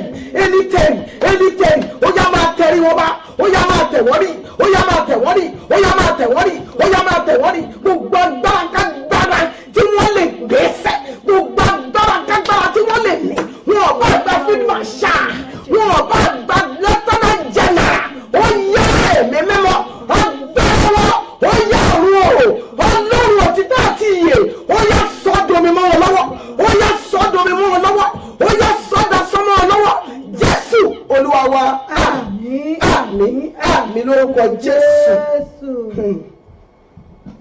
Mo fẹ́ sọ fún Ọlọ́run nínú ìrìn àjò yìí, gbogbo àmì tí kìí ṣe tìrẹ, gbogbo àmì tí kìí ṣe tìrẹ lára, gbogbo àmì tí wọ́n lè fi síni lára, tí ògo tí kò ní fi, tí ògo ènìyàn ò ní fi tẹ̀ lọ́wọ́, gbogbo àmì jákulẹ̀, gbogbo àmì kéèyàn náwó kó tó rí mi lò, gbogbo àmì kí iṣẹ́ kó máa bọ́ lọ́wọ́ èèyàn, ó fẹ́ sọ fún Ọlọ́run gbogbo alágbára tó ṣiṣẹ́ yìí, gbogbo alágbára tó ṣiṣẹ́ ìfẹ́, ìgbà tí o bá ti ní iṣẹ́ tí iṣẹ́ yẹn tó bá jẹ́ iṣẹ́ tó ní lórí ni, láìpẹ́ láì jìnà wọ́n kò dédé gbé ẹ̀sùn kan wá ni, wọ́n lè gbé ẹ̀sùn wọn ní bóyá ó sùn, wọ́n lè gbé ẹ̀sùn wọn lè ní bóyá ó pẹ́ kó tó dé, ó dẹ̀ ti fọ́kọ̀sì lórí owó ibi iṣẹ́ yẹn, ó ti fọ́kọ̀sì lórí owó ibi iṣẹ́ yẹn, ó ti mọ̀ pé owó yìí tí bá gbà sí oṣù mẹ́fà, tí bá gbowó ìfóṣù mẹ́ta, ó ní nǹkan tí mo fẹ́ ṣe. Ó fẹ́ sọ fún Ọlọ́run gbogbo ẹlẹ́gbẹ̀rún kẹ́lẹ́gbẹ̀rún tó fi àmì tí kì í ṣe tiẹ̀ sí alára, àbí tó fi ẹjọ́ rẹ̀ sùn, tó wá gbé ogun lórí ọ̀nà jíjẹ ọ̀nà mímu rẹ̀, tó sọ pé nígbà tí o bá ná owó kan tó rí mi, tó sọ pé nígbà tí o bá ṣiṣẹ́ yẹn tó tí owó yẹn bá tọ́ àníṣẹ́ mi àtúgbọ́, gbogbo ẹlẹ́gbẹ̀rún kẹ́lẹ́gbẹ̀rún tó fẹ́ dúró níbi iṣẹ́ mi, tó fẹ́ dúró níbi ọ̀nà jíjẹ mi, ó yá ẹ̀mí mímọ́ ayérayé o, àtẹni tó rán wọn níṣẹ́, àtẹni tó bẹ̀ wọ́n lẹ́wọ̀, àtẹni tó mú píṣọ̀ mi lọ bá wọn, àtẹni tó ṣiṣẹ́, mi ò fẹ́ mọ ẹni náà, mi ò fẹ́ mọ ibi tó gbà, mi ò fẹ́ mọ iṣẹ́ tí wọ́n ṣe, wọ́n fi ẹjọ́ rẹ̀ sun èṣù ni, wọ́n lọ bọ́ igi èṣù ni lórí rẹ̀ tí o kò rán wọn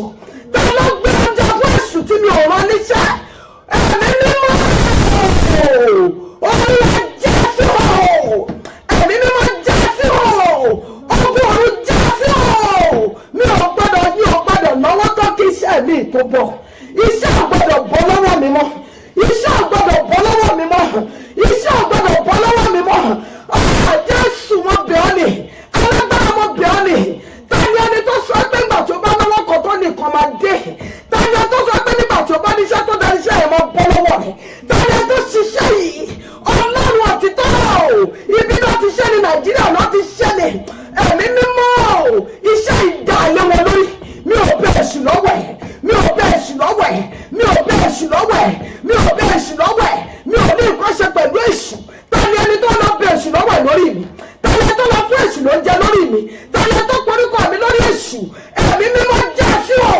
ìránṣẹ́ ìjẹ́ kó yá wèrè tí ò ní ṣe wò Jésù Olúwa wa àmín lórúkọ Jésù oya ṣé the last one náà ìkẹrin ìkeje tí a fẹ́ gbà ó fẹ́ sọ fún Ọlọ́run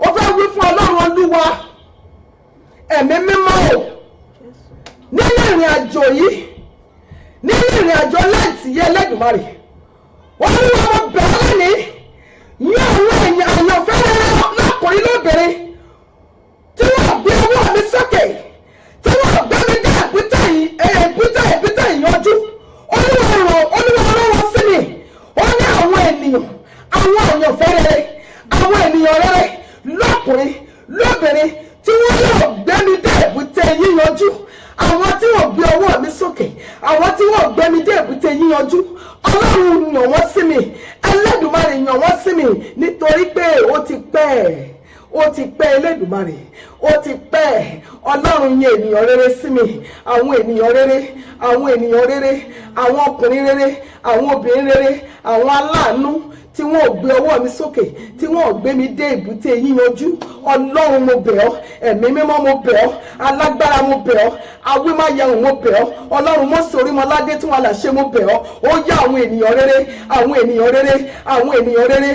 ọkùnrin rere àwọn obìnrin rere àwọn tí ò gbé ọwọ́ mi sókè àwọn tí ò gbé mi dé èbúté yíyanjú ayérayé ó yá yàn ọ́ tì mí ẹ̀mí mọ́ yàn ọ́ tì mí gbà á ní àdúrà orúkọ Jésù agbára ẹ̀jẹ̀ Jésù ẹ̀mí mímọ́ Ọlọ́run mo bẹ̀ ọ́ lónìí olùrànlọ́wọ́ mi dà olóore mi dà olùrànlọ́wọ́ ọkùnrin mi dà olùrànlọ́wọ́ obìnrin mi dà tí wọ́n gbé ọwọ́ mi sókè tí wọ́n gbé mi dé èbúté yíyanjú Ọlọ́run rán sí mi Olúwa pè wọ́n wá ní ìlà oòrùn gúúsù àti àríwá Ọlọ́run pè wọ́n wá àní àwọn ènìyàn rere àwọn ọkùnrin rere àwọn obìnrin rere àwọn tí wọ́n gbé mi lọ́wọ́ sókè àwọn tí wọ́n gbé mi dé èbúté yíyanjú àwọn tí wọ́n ṣe mí lóore àwọn tí wọ́n ṣàánú fún mi àwọn tí wọ́n sọ fún mi pé Olúwa fún láyọ̀ ibi yìí ni ibi wà ibi yìí ni bísíǹsì wà ibi yìí ni yíyanjú wà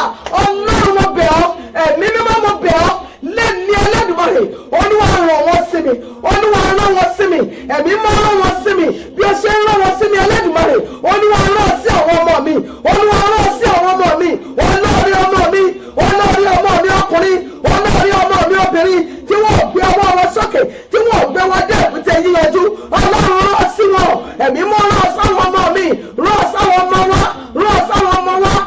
sáwọn ọmọ wa jẹ́ kí a ṣoríire jẹ́ kí a rí bá ti ṣe jẹ́ kí a rọ́rọ̀ gbẹgbà Ọlọ́run gbé wọn lọ́wọ́ sókè ẹ̀mí mọ́ gbé wọn lọ́wọ́ sókè Ọlọ́run kérúbù Ọlọ́run sẹ́ráfù Ọlọ́run mọ́sọ̀rí mọ́ lọ́dẹ́ ó yá gbé wọn lọ́wọ́ sókè má jà ṣe lásán má jà wá lásán Ọlọ́run gbọ́ aláṣẹ ọ̀run Jésù Olúwa wa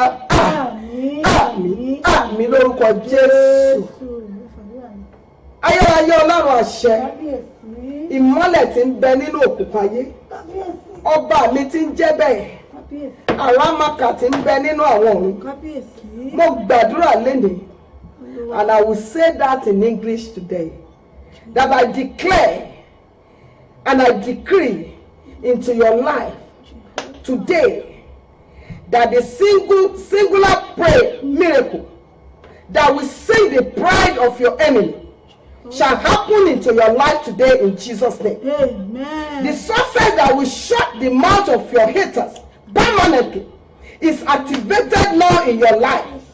Your focus is renewed in the name of Jesus. Amen. Your destiny is refreshed in the name of Jesus. Amen. Receive the anointing for unstoppable accomplishment in Jesus' name. Amen. You are not going to miss your goal. Amen. No matter the situation, your testimony shall shake the camp of your opposition. Amen. In the name of Jesus. Amen. Today, God is giving you a new song of victory. Amen. And your new dawn of great accomplishment and unlimited greatness is here today. Amen. Have a very accomplished weekend. Amen. Shalom. Amen, amen, amen, in Jesus' name. Hallelujah. Ẹ kú iṣẹ́ Olúwa ọmọ wa. Olúwa yóò ṣagbára dọ̀tun. Mo lérò pé gbogbo àwọn tá a wà nínú ilé tá à ń gbọ́ wa lórí ètò wákàtí àṣeyọrí náà la wà yìí pẹ̀lú àwọn màmá wa nínú Olúwa Reverend Apostolic Mother Senior Prophetess Olúwafúnmiláyọ̀ Alda. Àwọn náà láti ń gbóhùn wọn láti ìjọ Disciple Church of God sí Anes Garden of Fulfilment níbi tí ìlérí àti májẹ̀mú Ọlọ́run ti máa ń ṣe ẹ̀yin náà ti rí sáǹpù ẹ̀ báyìí òun náà la fi sọ fún yín pé ẹ darapọ̀ mọ́ wa nínú ìjọ wa ìjọ Disciple Church of God sí Anes Garden of Fulfilment níbi tí àdúrà ti ń gbà tí ogun ti ń ṣẹ́ tí àánú ìyanu Ọlọ́run ti ń ṣẹlẹ̀ èyí tí a ó gbé kalẹ̀ èyí tá a ó gbé ìjọ yìí kalẹ̀ ní on the 24 oṣù kẹta ọdún 2018 tá a wà yìí ọjọ́ sátidé tó ń bọ̀ Saturday the 24th of March 2018 òun náà ni a gbé ìjọ ìkalẹ̀ nílùú UK ní London níbí yìí gbogbo yín pátápátá náà là ń pè pé kẹ́ darapọ̀ mọ́ wa níjọ́ yìí kẹ́yìn náà wá jẹ́rìí sí agbára Ọlọ́run kẹ́yìn náà wá fi ògo Ọlọ́run hàn kẹ́yìn náà wá jẹ́rìí sí agbára májẹ̀mú wípé Ọlọ́run sì ń bẹ bí ìtàtijọ́ ẹ̀yin náà má jókòó sí ìdí àwọn tó máa sọ wípé ṣọ́lọ́run sì ń ṣe ṣá àṣàdúrà sì ń gbà ṣá ẹ má jókòó síbẹ̀ ẹ̀yin náà wá kẹ́ wá tọ́ Ọlọ́run wò Ọlọ́run kò yípo padà agbára rẹ̀ sì ń bẹ síbẹ̀ Ọlọ́run sì ń bẹ bí ìtàtijọ́ táwa fúnra wa náà bá lè sìn tá a sì kó gbogbo àníyàn wa lé a pè yín ní ọjọ́ sátidé tó ń bọ̀ ọjọ́ 24 oṣù kẹta ọdún 2018 tá a wà yìí on the 24th of March òun náà ni a fi ìjọ Disciple Church of God Garden of Fulfilment sí Anes Church aládùúrà òun náà la fi lélẹ̀ o ní ibi tí a ó ti jẹ́ ìsìn náà ní Damilola Taylor Community Center gbogbo wa pátá náà la mọ̀ bẹ̀ gbogbo àwa tá a wà ní South East ní tá a wà ní East London ní West London ní North London gbogbo wa pátá òun náà la mọ̀ South East dáadáa Damilola Taylor Community Center number 1E Surrey Grove London SC 15 D6DR London SC 15 6DR S for sugar E for elephant 15 6 D for dog and R for rabbit gbogbo apáta náà la mọ̀ bẹ̀ agogo 5 rọ̀lẹ́ òun náà ni ẹ̀sìn ó bẹ̀rẹ̀ o aago 5 rọ̀lẹ́ náà nìsín ó bẹ̀rẹ̀ títí di aago 11 alẹ́ ẹ wá ẹ̀túnyẹ́yẹ́ gbogbo wa lọ́kùnrin lóbìnrin lọ́mọdé lágbàlagbà onílé àti àlejò ní ìlú London làwa wà ní àwa ní outside London ní Europe ní níbikíbi tí a bá wọ̀ ẹ jẹ́ ká wá jẹ́rìí sí agbára Ọlọ́run gbogbo apátápátá ni àwọn màmá wa nínú Olúwa ni wọ́n fi tìfẹ́tìfẹ́ pé ká darapọ̀ mọ́ wọn ní ọjọ́ yìí níbi tá a ti fi ìjọ Ọlọ́run wa tá a ti fi lélẹ̀ Ọlọ́run yóò sì dábìrà yóò rìn kọjá níjọ́ náà torí mo mọ̀ pé àwọn màmá wa gan wọ́n ti wà nígbáradì níkàlẹ̀ fún wa níjọ́ náà torí wípé àṣẹ májẹ̀mú Ọlọ́run yóò jáde níjọ́ náà ògo Ọlọ́run yóò farahàn torí wípé tẹ́yìn náà bá wojú màmá wa ẹ rí wípé tó agbára Ọlọ́run ó ti gbé wọn ró ọjọ́ yìí àwọn màmá wa ó sọ àṣẹ náà kalẹ̀ ní ọjọ́ náà gbogbo apátá là ń pè ẹ jẹ́ káwa náà wá káwá bá Ọlọ́run pàdé káwá bá àṣẹ Ọlọ́run pàdé níjọ́ náà àtẹ̀mí àtẹ̀yìn mo mọ̀ pé lórúkọ Jésù wọn ò ní fire wa ṣàpínlẹ̀ a máa retí gbogbo yíjọ́ náà àwọn màmá wa àwọn náà ní olùgbàlejò ọjọ́ náà tí wọ́n gba gbogbo wa lálejò a máa retí yín o ní ọjọ́ náà ní on the 24 oṣù kẹta ọdún 2018 ọjọ́ sátidé tó ń bọ̀ yìí òun náà ni ó wáyé láti aago 5 rọ̀lẹ́ títí di aago 11 ní Damilola Taylor Community Center 1E Surrey Grove London SC 15 6DR látago 5 ìrọ̀lẹ́ títí dago 11 a máa retí yín o ẹ má gbẹ̀yìn Jésù yóò ń dúró dè wá a máa retí yín ẹ ṣé gan ni àdúpẹ́ kó tó di pé a máa yọ̀ǹda àwọn màmá wa lórí ètò bóyá ẹ̀yin náà ní ẹ̀bẹ̀ àdúrà kan tẹ́ fẹ́ káwọn màmá wa kí wọ́n bá yín fàdúrà lé lórí bóyá ní ẹ̀bẹ̀ àdúrà kan tí ẹ fẹ́ kán gbàdúrà fún yín sí ẹ lè fi àtẹ̀jíṣẹ́ yín ránṣẹ́ láàrin ìṣẹ́jú 2 sí 3 àwọn màmá wa wọ́n sì gbàdúrà lé mo sì nígbàgbọ́ pé bẹ́ẹ̀ náà ni yóò rí tí ẹ bá ní ẹ̀bẹ̀ àdúrà ẹ fi àtẹ̀jíṣẹ́ yín ránṣẹ́ ẹ bá sì fẹ́ pè wọlé sórí studio number wa 074 59 35 37 99 074 59 35 3799 ẹ̀yin tí a bá fẹ́ pè wá láti Nàìjíríà ẹ lè pè wọlé sórí WhatsApp wa +44 ẹ̀yin tí a wà Nàìjíríà àti Europe +44 74 59 35 37 99 òun náà ni ẹ lè fi pè wọlé ẹ sì lè fi àtẹ̀jíṣẹ́ yín ránṣẹ́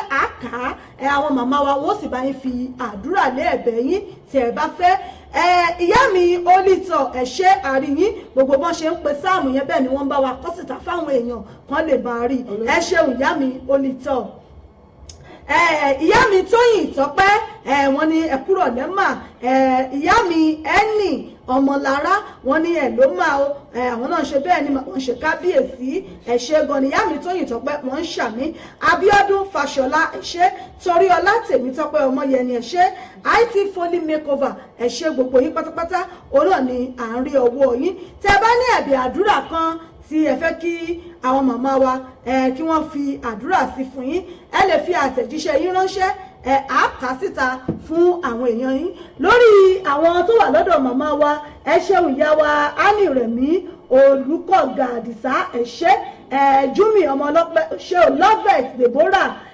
Ànígbè JP ẹ ṣé àdúpẹ́ lẹ́yìn náà bá fẹ́ àdúrà ẹ fi ránṣẹ́ àbáyín àwọn màmá wa wọ́n gbàdúrà lé lórí láàrin ìṣẹ́jú díẹ̀. ẹ jọ̀ọ́ mo fi ìyọ́nú Ọlọ́run mo fi bẹ̀ yín bí olóòtú ṣe ń sọ̀rọ̀ mo bẹ̀ ọ́ tí ó bá ń bọ̀ ní ọjọ́ sátidé tí ó ń bọ̀ yìí Allah freakial mo fẹ́ kó wá dán Ọlọ́run wò kí ni mo ní kó mú wá bó jẹ́ gátíìfù lásán bó dẹ̀ jẹ́ òróró màá mú dání wá bó bá rẹ̀ ti mú dání wá tí ó bá ní bíbélì kékeré nítorí ìwọ fún ara rẹ ló fẹnu ara rẹ gbàdúrà ó fẹ́ mọ̀ bóyá Ọlọ́run Mósè Orímọládé ṣì ń bẹ lórí ìtẹ́ lẹ́fàkì àlùfáàlẹ̀ àlù bó jẹ́ kátìfù lásán ló lè mú wá bó dẹ̀ jí òróró bá jẹ́ kínkínní ni mú dání ó fẹ́ fi dán agbára Ọlọ́run wò ó fẹ́ mọ̀ bóyá Ọlọ́run ń bẹ lórí ìtẹ́ àbí kò sí ní ọjọ́ yẹn n tó bá mọ̀ pé o lè mú dání wá ṣùgbọ́n mo rọ̀ ẹ́ mo bẹ̀ ọ́ bó bá jẹ́ pé o ti ní ẹsẹ̀ bíbélì nínú fóònù rẹ ìyẹn náà tó ṣùgbọ́n tó bá tó bá ní gba android fóònù kò fi sí inú fóònù rẹ because ìwọ fúnra rẹ ni ó gba àdúrà yẹn tí o bá gba àdúrà yẹn tó bá lọ lò ó o fẹ́ mọ̀ bóyá Ọlọ́run bẹ lórí ìtẹ́ o fẹ́ mọ̀ bóyá Ọlọ́run májẹ̀mú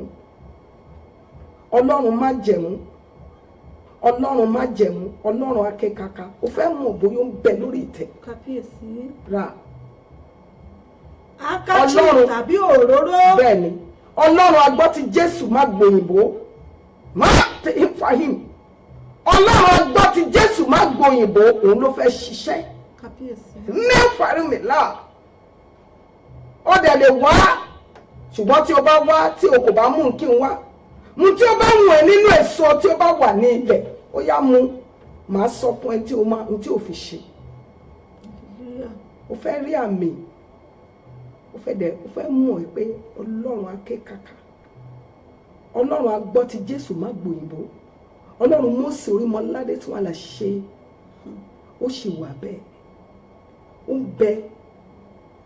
ń bẹ bẹ́ẹ̀ Ọlọ́run akékaka ó wà bẹ́ẹ̀ máa bọ̀ kó wá dánwò pé Ọlọ́run Mósè Orímọládé Ajagunmakáìdì ọmọ Abigail ó bẹ lórí ìtẹ́ yóò pàdé rẹ ní ọjọ́ náà. Shalom. ẹ ṣé gan ni màmá wa náà lẹ ti gbọ́ yìí o, ọ̀rọ̀ Ọlọ́run ọ̀rọ̀ ti jáde bẹ́ẹ̀ ni àṣẹ sì ń tẹ̀lé. Ní ọjọ́ sátidé tí ń bọ̀ yìí tá a gbé ìjọ yìí kalẹ̀, ẹ mú òróró gẹ́gẹ́ bí Olúwa ti pa láṣẹ, òróró olive oil tàbí handkerchief. Àwọn tá a bá sì ní ẹ jẹ́ ká mú èso tó bá wù wá nínú àwọn èso ká mú dání wá. Ìtò bá lè jẹ tí o bá lè jẹ tó lè jẹ ní ibi tó jókòó sí yẹn tí o dẹ̀ lè mú lọ fún àwọn ọmọ rẹ tó jẹ́ pé kò ní di ọjọ́ kejì o. Kábíyèsí tẹ́lẹ̀ jẹ́ tán lẹ́sẹ̀kẹsẹ̀. Ó máa jẹ́ tán lẹ́sẹ̀kẹsẹ̀. Ìwọ fún ara rẹ ní òfin ẹnu rẹ sọ àdúrà náà.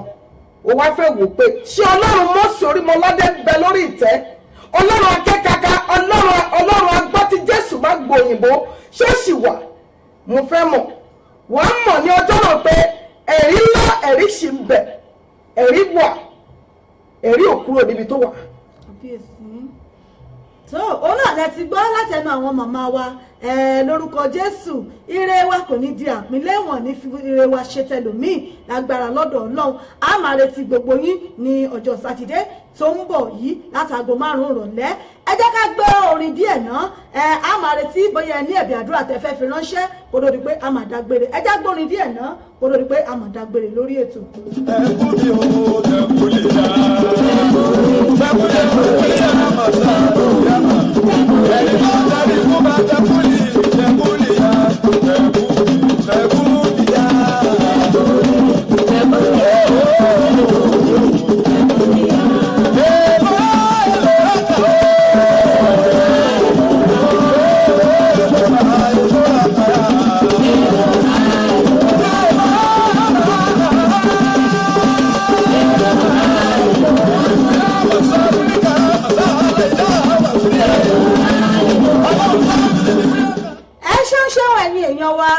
Lágbára Ọlọ́run àdúrà ò ní ṣe tiwa sí. A máa lọ báyìí, àwọn màmá wa wọ́n súre fún gbogbo wa lápapọ̀, wọ́n súre fún gbogbo wa níbikíbi tá a bá wà nínú ilé. Ẹ jẹ́ káwa náà ó fi gbàgbọ́ gbà á, tí mo sì ní ìdánilójú wípé gbogbo èyí tí wọ́n bá wí lénìí bẹ́ẹ̀ náà ló máa rí pẹ̀lú àṣẹ májẹ̀mú. Àwọn màmá wa wá súre fún wa báyìí nígbà tí a máa dágbére lórí ètò. Agbára tí ń bẹ nínú àjíǹde Jehovah náà, èdìdì tí ń bẹ nínú ọ̀rọ̀ Ọlọ́run mi. Kábíyèsí. Ó gbàdúrà fún gbogbo orí tí ó ń wò mí àti tó ń gbọ́ mi lọ́wọ́lọ́wọ́. Jehovah. Lórúkọ Jésù Kristi ti Násárẹ́tì tí mi ò fi nǹkan mi pè. Nínú ìrìn àjò yìí, ó yá lórúkọ Jésù kẹ́ ṣe rere. Àmín Jésù Kristi. Ẹ̀mí mímọ́ aláàfin láwọn iná fàyàmù náà. Ó ní mo wí fún ìwọ obìnrin tó sọ pé o bá fi ọkọ rẹ sílẹ̀ yìí. Ayérayé ọba. Gbọ́dọ̀dọ̀ ìránṣẹ́ obìnrin tó ní kó fi sílẹ̀. Bẹ́ẹ̀ wá bí kò ní nǹkan kan ṣe mọ́ pé gbogbo nǹkan ọkùnrin rẹ̀ kò ṣiṣẹ́. Ní àfàrà mi náà, ó wá fẹ́ fi sílẹ̀. Mo bẹ̀ ọ́ ní ẹ̀rí ọlọ́lọ́ ló bẹ̀ ọ́. N tí o bá lè ṣe pẹ̀lú ọkùnrin náà, tí nǹkan ọkùnrin rẹ̀ tí ó lè máa fi ṣiṣẹ́. Mo bẹ̀ ọ́ really now find out Màláíkà. Má ṣe fi ìránṣẹ́ yìí sílẹ̀. Kí ikú rẹ̀ kó má ṣe wà ní ohùn rẹ̀. Má dòlù fẹ́ àyàmùké. Mo wí fún ọ ní. Ìwọ tí ọ̀rẹ́ rẹ ti sọ pé fi sílẹ̀. Kí ló lè ṣe? Vegetable ni. Mo bẹ̀ ọ́ lẹ́nìí. Mo bẹ̀ ọ́ nǹkan ọkùnrin rẹ̀ sì lè ṣiṣẹ́. Aláàfihàn.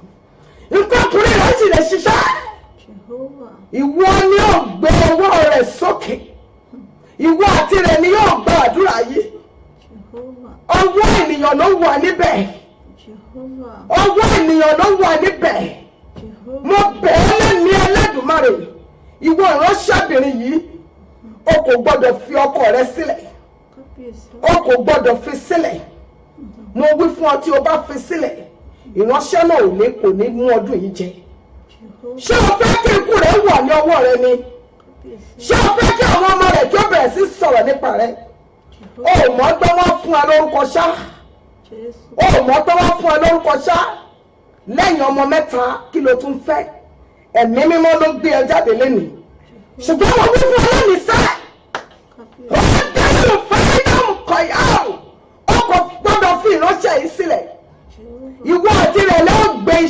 dìde ìwọ àti rẹ̀ ló ṣe é má ṣe fi sílẹ̀ lọ́wọ́lọ́wọ́ báyìí ó tilẹ̀ jókòó sílé mọ́ ó tilẹ̀ jókòó sílé mọ́ ìránṣẹ́ yóò wá di ẹni tó ń dá jókòó tó ń dá ronú bí ẹ̀mí mímọ́ ṣe fi hàn mí lélẹ́yìí gbá ìwọ ìránṣẹ́bìnrin yìí padà níbi tó ń lọ padà níbi tó ń lọ padà níbi tó ń lọ o ò tí ì bẹ̀rẹ̀ o ṣùgbọ́n wọ́n ti tò ẹni tó fẹ́ lọ bá wọ́n ti tò ó sílẹ̀ fún ṣùgbọ́n mo wí fún ọ lẹ́nìí ìránṣẹ́ tí mò ń bá sọ̀rọ̀ nọ́ọ̀sì ni ẹ́ ṣùgbọ́n mo wí fún ọ lẹ́nìí o kò gbọ́dọ̀ ṣiṣẹ́ yìí o kò gbọ́dọ̀ fi sílẹ̀ o ò gbọ́dọ̀ fi sílẹ̀ mo gbàdúrà lẹ́nìí ọlọ́run òtítọ́ àti iyì ọba mi tí máa ń tò ilé ó yá ẹ̀yin ogun ọ̀run o ẹ lọ sínú ilé ìránṣẹ́bìnrin kẹ́ lọ bá mi tò ẹ lọ síbẹ̀ kẹ́ bá mi tò gbogbo àìsàn ká àìsàn tó wà ní agbo ara ìránṣẹ́ yìí lórúkọ Jésù Kristi ti Násárẹ́tì mo pàṣẹ lẹ́ni àìsàn yìí lórúkọ Jésù ẹ jáde náà tó ní ọlọ́run mi sọ tó ní àyà yóò pa àwọn àlejò tó bẹ̀jọ́ máa fi speed àti agbára tó máa fi jáde mo pa láṣẹ mi nínú ìrìn àjò tí mo wà yé Elédùmarè ìwọ ọkùnrin tó dàbí ẹni pé nǹkan ọkùnrin rẹ ò ṣiṣẹ́ mọ́ mo wí lónìí tí ó bá wà níbẹ̀ mo dání sọ̀rọ̀ ìdí lọ́mọ jílọ ẹnkùnrin ọ̀fọ̀rọ̀ mi dáìmì ètò nínú mi kẹyọ ọ̀fọ̀rọ̀ mi náà ó ní wọ́ndà ọ̀fọ̀rọ̀ mi náà mọ̀ náà ó ní alágbára ó ní wọ́n àgbọ̀ ilé Ẹlẹ́dùmarè àmì náà wọ́n àgbọ̀ ilé wa àgbọ̀ yìí kò bẹ̀rẹ̀ sí ṣiṣẹ́ ó ní àwọn òdárí bá ẹ̀rọ ọ̀fọ̀rọ̀ mi náà ó ní wọ́n sọ fún Ọlọ́run pé ènìyàn pípé ni mí máa sọ pé ènìyàn pípé ni mí máa wí lọ́wọ́lọ́wọ́ pé ènìyàn pípé ni mí ẹ̀mí mímọ́ ṣeun hallelujah.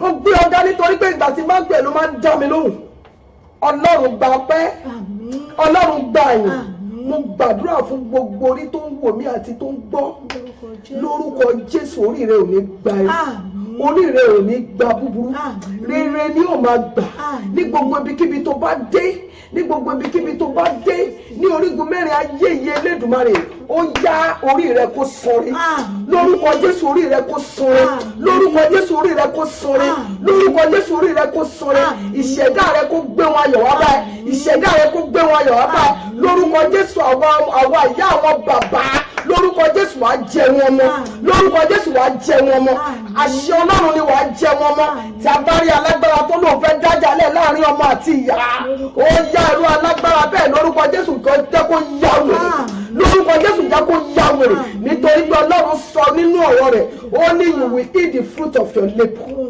you will eat the fruit of your labour if there is any man or woman that want to put a discord between you or your boy or your girl, I command the fire of Holy Ghost to descend upon that person. I don't care wherever that person may be. I don't care what power he may have. But in the name of my Lord Jesus Christ, He said, I am that I am.